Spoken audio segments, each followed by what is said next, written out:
एक बिहारी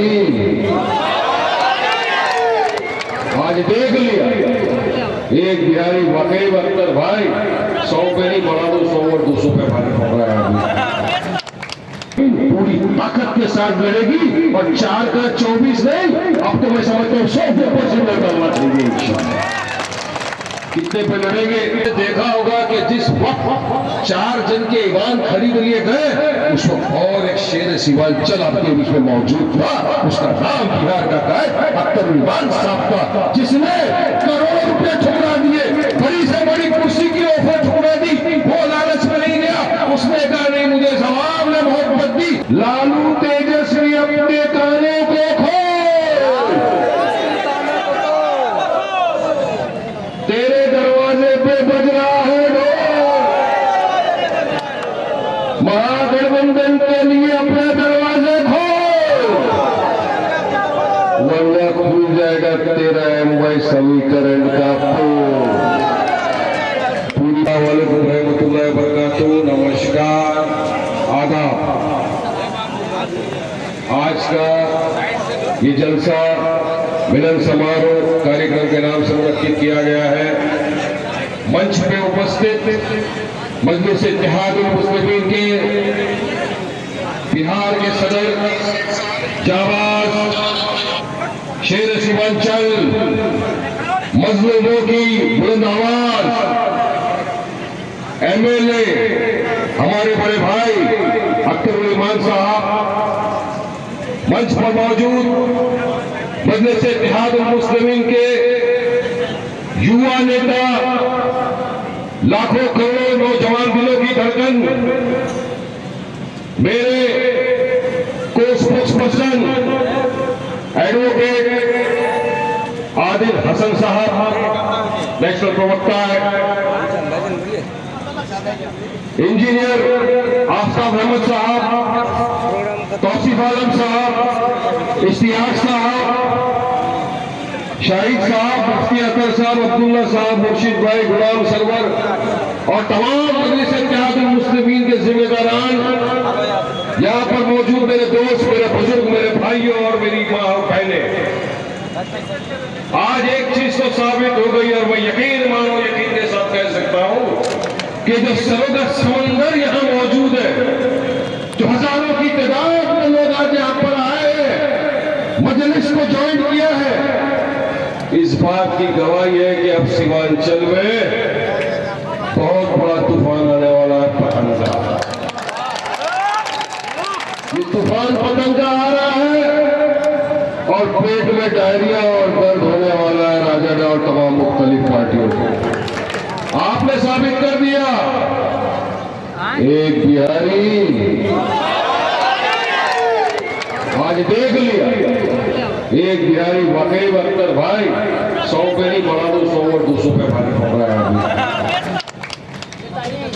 आज आप तमाम जानते हैं कि बिहार में आपके यहाँ सीमांचल में भी चुनाव आने वाला है, अनकरीब है, 1-2 महीने में चुनाव होंगे। जिस तरह मुख्तलिफ सियासत पार्टियां यहाँ चुनाव लड़ेगी, अपने अपने उम्मीदवारों को उतारेगी, इसी तरह मजलिस इत्तेहादुल मुस्लिमीन भी अपने उम्मीदवारों को सीमांचल से बिहार से उतारेगी और चुनाव के अंदर हिस्सा लिया जाएगा। और मुझे यकीन है कि इस मर्तबा इंशाअल्लाह पहले से भी ज्यादा तादाद में हमारे उम्मीदवार जीत के बिहार के असेंबली के अंदर जाएंगे। चुनाव में हर बार जो ये लोग बोलते हैं कि आप आए, हमारा वोट कट गया, हमारे लोग हार गए, हमारी चॉकलेट छीन गई, उनको पैगाम दिया। अख्तर साहब ने लेटर लिखा कि आइए साथ में कांधे से कांधा मिलाकर लड़ेंगे, बीजेपी एनडीए को हराएंगे, आइए साथ में, ताकि सेक्युलर वोटों का विभाजन ना हो, मिलकर लड़ेंगे, मगर इनके कानून में जू नहीं देंगे। एक 2-3 जगह इन्होंने बोल दिया कि हमको तो बोला ही नहीं गया, जब सवाल किए गए तो इनकी हालत टाइट, जवाब नहीं दे सके कि क्या करना है। तो अख्तर भाई और एमआईएम ने क्या किया, पटना में पूरी तरह से ढोल बाजे के साथ पहुंच गए तेजस्वी के घर। वहां पर एक स्लोगन लगाया, मैं चाहूंगा कि उनके कान तक आवाज पहुंचे सीमांचल की इस धरती पे, तो मैं स्लोगन लगाऊंगा, आप मेरा साथ देंगे, बोलेंगे? मैं बोलूंगा, आप साथ में बोलिए, लालू तेजस्वी अपने काने को खोल, तेरे दरवाजे पे बज रहा है ढोल, महागठबंधन के लिए अपने दरवाजे खोल, वरना खुल जाएगा तेरा एमवाई समीकरण का पोल। पूरी पोलम बोली खुल जाएगी, फिर बोलना नहीं क्यों आए बा, ऐसा करके चलेंगे, क्योंकि मजलिस इत्तेहाद मुस्लिम डर गए और घबराने की जमात का नाम नहीं है। जो बोलते करके दिखाते और जो करते होता है फिर जो देखते हैं उस बात। इसलिए पहले बोल रहा हूं, अभी भी वक्त है प्यारे, मान जाए, इसके बाद समझाने का टाइम नहीं, तो पूरी तरह हम लड़ेंगे, पूरी हिम्मत के साथ, ताकत के साथ लड़ेंगे और फटाफट तुमको सबक सिखाएंगे। हमने ऑफर दिया तो ये कोई डर और घबराहट के लिए नहीं दिया,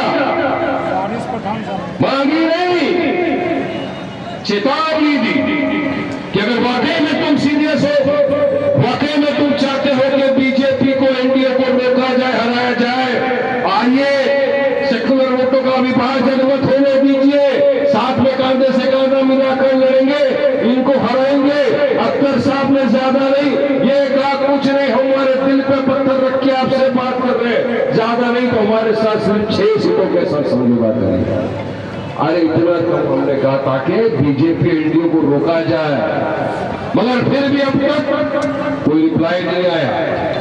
मगर एक चीज मुझे यकीन है, पूरे यकीन के साथ बोल रहा हूं कि मजलिस इत्तेहाद मुस्लिमीन पूरी ताकत के साथ लड़ेगी और 4 का 24 नहीं, अब तो मैं समझता हूं 100% लड़ना चाहिए इंशाअल्लाह।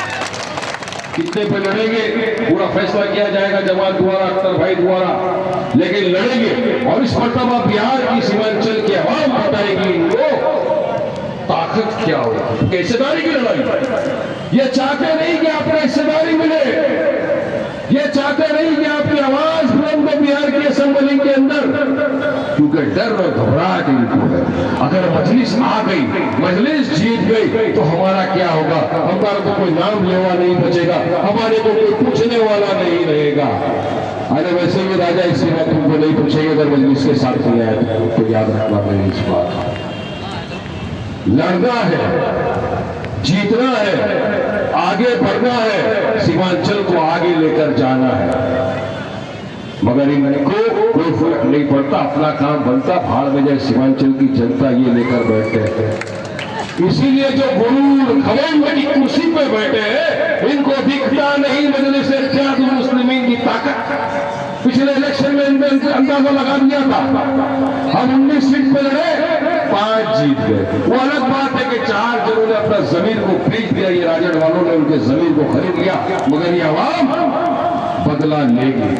आपने वोट दिया था, आपने जमात की मोहब्बत में वोट दिया था, मजलिस की मोहब्बत में वोट दिया था, मगर हुआ क्या? आपके वोट लिए इक्तेदार पे आए, जमीन को बेच दिया, उसका आपको खामियाजा तो भुगतना पड़ेगा। 4 का 24 नहीं अख्तर भाई, इसके 4 का पूरा के पूरा बदला लेंगे, 40 ही लेकर आ जाएंगे। इस बात करेगी बिहार की जनता, देगी साथ, क्योंकि बैरिस्टर सदुद्दीन ओवैसी साहब हमारे आपके कायद वाइज वो इंसान है जो हर मुद्दे पे आपके लिए आवाज उठती है, कोई भी मुद्दा हो आप देख लें। फिलहाल एक ये मुद्दा चल रहा है सबसे बड़ा, आज एक ऐतिहासिक दिन माना जाएगा कि जब मजलिस इत्तेहाद मुस्लिमीन सीमांचल की धरती के ऊपर लोगों को जोड़ रही है, संविधान की बात कर रही थी, एकता की बात कर रही थी, सेक्युलरिज्म की बात कर रही थी, भारत देश को मजबूत बनाने की बात कर रही थी। उस दिन कोई ऐसी जगह है जहां पर भारत पाकिस्तान के साथ मैच खेला जा रहा है, क्रिकेट खेला जा रहा है। किसके साथ? उस दुश्मन मुल्क के साथ जिसको पूरी दुनिया ने कहा, दुनिया ने माना कि पाकिस्तान आतंकवादी गतिविधियों को बढ़ावा देता है। ये पड़ोसी मुल्क, ये 51 मुल्क अगर एक फूक मार दो हवा में उड़ जाएगा। आज आप उसके साथ क्रिकेट खेलो। यही वो पाकिस्तान है जिसने आतंकवादी गतिविधियों को बढ़ावा दिया, 26/11 किया, पुलवामा किया। उसके बाद आप अपने पहलगाम में क्या हुआ, हमारे बेकसूर 26 पर्यटकों टूरिस्ट को उनके बीवी बच्चों के सामने नाम पूछकर, मजहब पूछकर गोलियों से उनकी जान ली, छन्नी कर दिया। हमने ऑपरेशन सिंदूर किया। भारत के बहादुर सिपाहियों ने पाकिस्तान के गढ़ में घुसकर वहां की जो आतंकवाद की जो कैंपें थी उसको नेस्तनाबूद किया। ऑपरेशन महादेव हुआ। हमने पाकिस्तान से तमाम अपने रिश्ते नाते तोड़ दिए, ट्रेड बंद कर दिया। वहां के जो सोशल मीडिया इन्फ्लुएंसर थे, जो क्रिकेटर थे, फिल्म स्टार थे, तमाम लोगों के हमने अकाउंटों को ब्लॉक कर दिया, पानी बंद कर दिया। कहा खून और पानी एक साथ नहीं बह सकता। तो मैं पूछना चाहूंगा यहां से खड़े रहकर नरेंद्र मोदी से कि बताओ फिर वो कौन सी मजबूरी थी जो बीसीसीआई भारत के साथ पाकिस्तान, हमारी बहनों के सिंदूर उजाड़ने वाला। आज अगर हम मैच देखेंगे तो क्या सोचेंगे हम, हमारे सामने हमारी उन बहनों का चेहरा आ जाएगा जिनके सिंदूरों को उजाड़ दिया। तो उनको शर्म नहीं आती? अरे हमारी ऐसे पैसों के ऊपर जहां पर मेरे देश की मान मर्यादा इमोशन का सवाल आ जाए। मेरी बहनों के सिंदूर को जिसने उजाड़ दिया, उनके साथ पाकिस्तान के साथ क्रिकेट खेला जाए, उन प्लेयर क्या सोचेंगे? जिसके साथ जाएंगे तुम टॉस उड़ाएंगे, हाथ बनाएंगे। अरे खुदा ना खास अगर तुम्हारे घर के किसी को किसी ने मार दिया होगा तो क्या तुम उस दुश्मन के साथ जाकर खेलते? नहीं ना। यही दिखाना चाहता हूं मैं आपके सामने, इनका दो भैया जो चेहरा है, दो भैया जो खूब है। ये बोलते कुछ है, करते कुछ है, मगर इनको आपकी नहीं पड़ी है, इनको आपकी फिक्र नहीं, इनको आपके जज्बात की फिक्र नहीं, आपकी फिक्र नहीं। इनको बस सिर्फ पैसा दिखता है। और साथ में इनके लगे कौन है? नीतीश बाबू।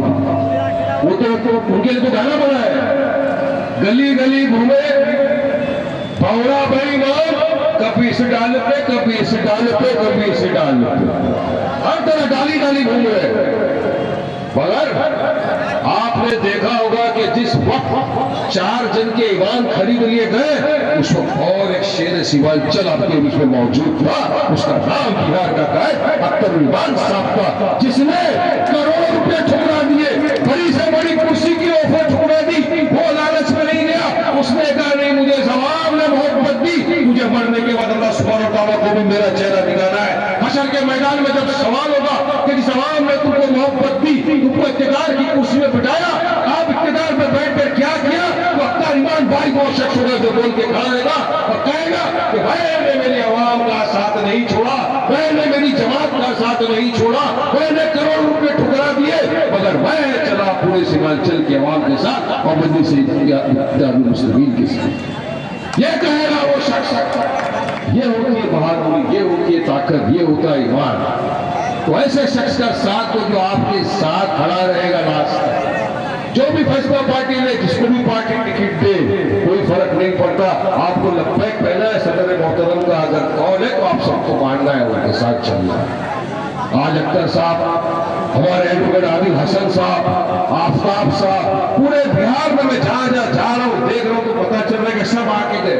यानी इतनी मेहनत की जा रही है, बिहार के पूरे 38 जिलों के अंदर जाकर लोगों को मिला जा रहा है, बात की जा रही है। आइए जमात के साथ जुड़िए, लोग मिल रहे हैं, देख रहे हैं, लोग के काम हो रहा है, जमात का पूरे बिहार के अंदर काम हो रहा है। आदिल भाई भी बता रहे थे किस तरह से अपने घर नहीं जाते, उनके बच्चे बेचारे, बीवी परेशान, यंग आदमी है, कभी यहाँ जा रहे, कभी टीवी बोल रहे। किसके लिए कर रहे? आपके लिए, ताकि सीमांचल को स्टेटस मिले, ताकि सीमांचल के अंदर भी विकास हो। इसलिए मजलिस इत्तेहादुल मुस्लिमीन, अख्तर साहब, आदिल साहब, आफताब साहब और तमाम जो लोग यहाँ पर मौजूद है मजलिस के लिए लगे हुए आपके लिए, आपकी मोहब्बत के लिए। तो आप कल फराइज बनता है कि आप मजलिस का साथ दें। तो मजलिस वाहिद एक पार्टी जो आपकी आवाज उठाती है, ये नहीं उठाते। जब हमारे हुजूर की शान में गुस्ताखी हो गई, किसने आवाज उठाई? और मुझे यकीन है कि मुसलमान हर चीज बर्दाश्त कर लेगा मगर अपने हुजूर मोहम्मद मुस्तफा सल्लल्लाहु अलैहि वसल्लम की शान में गुस्ताखी किसी कीमत पे बर्दाश्त नहीं करेगा। हमने आवाज उठाई, मजलिस ने आवाज उठाई, इन लोगों को अपनी कुर्सी प्यारी थी, अपने सेक्युलर वोट का घबरा के वाकई वोट चले जाएंगे, नहीं उठाई आवाज। बीजेपी ने अपने कुछ नफरती चिंटुओं को खुलेआम छोड़ दिया है। जा बेटा, मुसलमानों को गालियां बना, अरे आप सलाम बकवास कर, तेरा प्रमोशन कर देंगे। एक ऐसा ही नफरती चिंटू था, उसने चैलेंज कर दिया कि मैं मस्जिदों में घूस घुस के मारूंगा। आपके इस खादिम ने, आपके इस भाई ने, वारिस पठान ने उसको कहा बेटा तेरा चैलेंज एक्सेप्ट करता हूं, ताकत है आजा बेटा, आएगा तो टांग पे, लेकिन यकीन मान जाएगा तो उसके चल के ऊपर इंशाअल्लाह। डरते घबराते नहीं, जवाब देने की ताकत है मजलिस के हर एक कार्यकर्ता के अंदर, मगर ये आपकी तरफ से नहीं बोलेंगे, ये आपकी तरफ से जवाब नहीं देंगे, ये आपकी तरफ से नहीं कुछ करेंगे, क्योंकि इनको आपके वोट, इनके बाप की जागीर समझ ली है इनने। इनको ऐसा लगता है इनके लिए कुछ करो नहीं करो जो भी कर लेंगे ये तो हमको ही जिताएंगे। नहीं बेटा, कैलेंडर बदली हो गया, वक्त पलट गया, अभी समझ लो इतनी बात। अब जो हमारा साथ देगा, जो हमारी आवाज बुलंद करेगा, जो हमारे लिए विकास का काम करेगा, जो हमारे लिए हक की लड़ाई करेगा, हम उसी के साथ जाएंगे। ये ऐड करना होगा सीमांचल की जनता, करेंगे ना, मजलिस का साथ देंगे ना। मुझे पता है कि बहुत वक्त हो गया है, 4:15 बजे आ गए, आप लोग 1 बजे से बैठे हैं, लेकिन कार्यक्रम इतना सफल हो रहा है, इतने सारे लोग, इतने सारे वक्ता थे बोलने वाले, जरूरी है बोलना भी। हर इंसान चाहता है कि मैं अपनी बात रखूं, अपनी तरह से अपने भाइयों को समझाऊं, बनाऊं कि आओ साथ, मजलिस का साथ दो, बैरिस्टर सदुद्दीन ओवैसी साहब के कांधों को मजबूत करो, मजलिस मजबूत होगी इंशाअल्लाह। मुझे यकीन है हिमाचल मजबूत होगा। हमको मजबूत करना है, हमको इतिहाद पैदा करना है, हमको मुत्तहीद होना है, और हमारी जो सफों के अंदर जो दरार है, कुछ लोग इससे नहीं, मेरी इससे नहीं, वो अपने लड़ाई झगड़े से अपने घर में रखो। चाहे एकता की, जमात की, सीमांचल की आवाम की बात आ गई, अपने अपने सारे दुश्मनी को छोड़ दो, एक प्लेटफॉर्म पे आकर खड़े हो जाओ, और यकीन मानो एक प्लेटफॉर्म पे आ गए तो इंशाअल्लाह कोई ताकत नहीं कि मजलिस को हरा सके यहाँ पर। इस वक्त तो पहले तो 5 ने, अभी जो वेव चल रहा है ओवैसी साहब का, जिन्होंने पाकिस्तान के खिलाफ जाकर पूरे विश्व के अंदर अपनी बात लगी, बताया कि हम आज आप मैच खेल रहे हो, आप बताओ मुझे, दिल पे हाथ रख के बताओ कि हमने तो बॉयकॉट किया, आप खेल रहे हो, तो असर देशभक्त कौन है और असर देशद्रोही कौन है, ये भी आप आपके सामने देशभक्त यहाँ देख लीजिए, सब मैच बॉयकॉट करके हुए। और कुछ लोग चुनिंदा रुपयों के लिए, अच्छा है इनके चेहरे तो सामने आ रहे हैं ना कि पैसों के लिए कुछ भी कर सकते। असद साहब ने जाकर पूरे विश्व के अंदर बात रखी देश की तरफ से, देश की जब बात आ जाए वहां पर नो सेकंड थॉट, जो देश के लिए देश खत्म होगा। तो अभी मैं अपनी बात को यहीं पर बंद करूंगा। मुझे कुछ 3-4 चीजें और बोलनी थी, पर अगली बात फिर आएगी इंशाअल्लाह ताला, आपके बीच में बोलेंगे। लेकिन जाते जाते मैं सिर्फ इतना कहूंगा कि हमको एक होना है, क्योंकि ये चुनाव जो है बिहार में बहुत इंपॉर्टेंट है। पूरे देश की नजर इस वक्त बिहार के इस इलेक्शन पे, यहाँ क्या होगा ये चुनाव डिसाइड करेगा कि आप कहाँ खड़े हैं, ये चुनाव डिसाइड करेगा आपकी हिस्सेदारी की बात, ये चुनाव डिसाइड करेगा कि आप किस मुकाम तक जा सकते हैं या किस मुकाम तक ये लोग आपको पहुंचा देंगे। ये बहुत इंपॉर्टेंट चुनाव है। तो मेरे भाइयों, दोस्तों, बुजुर्गों, एक साथ आइए, जमात का साथ दीजिए, असद ओवैसी साहब की ताकत को मजबूत करिए, अख्तर साहब की ताकत को मजबूत करिए और मजलिस को कामयाब करिए।